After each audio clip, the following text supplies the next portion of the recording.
यह कथा द्वापर युग की है, जब भगवान श्री कृष्ण के सुदर्शन चक्र ने काशी को जलाकर राख कर दिया।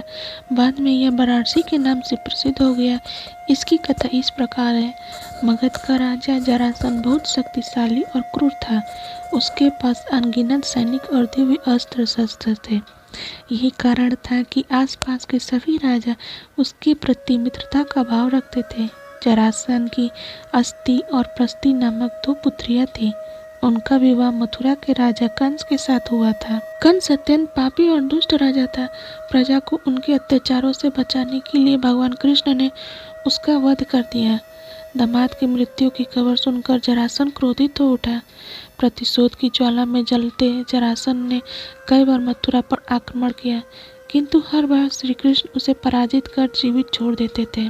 एक बार उसने कलिंग राज पौंड्रक और काशी राज के साथ मिलकर मथुरा पर आक्रमण किया, लेकिन भगवान श्री कृष्ण ने उन्हें भी पराजित कर दिया। जरासंध तो भाग निकला, किंतु पौंड्रक और काशी राज भगवान के हाथों मारे गए। काशी राज के बाद उनका पुत्र काशीराज बना और श्री कृष्ण से बदला लेने का निश्चय किया।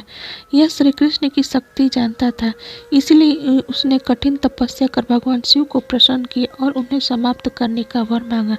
भगवान ने शिव ने उसे कोई अन्य वर मांगने को कहा, किंतु वह अपनी मांग पर अड़ा रहा। तब शिव ने मंत्रों से एक भयंकर कृत्य बनाई और उसे देते हुए बोले, बस तुम इसे जिस दिशा में जाने को आदेश दोगे, यह उसी दिशा में स्थित राज्य को जलाकर राख कर देगी। लेकिन ध्यान रखना, इसका प्रयोग किसी ब्राह्मण भक्त पर मत करना, वरना इसका प्रभाव निष्फल हो जाएगा। यह कर भगवान अंतर्ध्यान हो गए।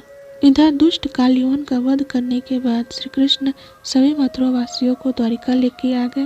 काशी राजन ने कृष्ण का वध करने के लिए कृत्या को द्वारिका की ओर भेजा।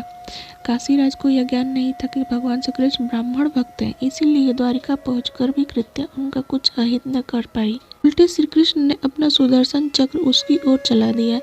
सुदर्शन भयंकर अग्नि उत्पन्न करते हुए कृत्या की ओर झपटा।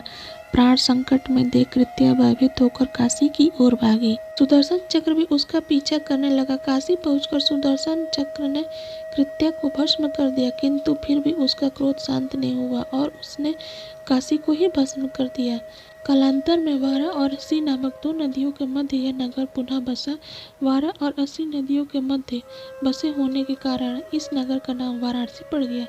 इस प्रकार काशी का वाराणसी के रूप में पुनर्जन्म हुआ।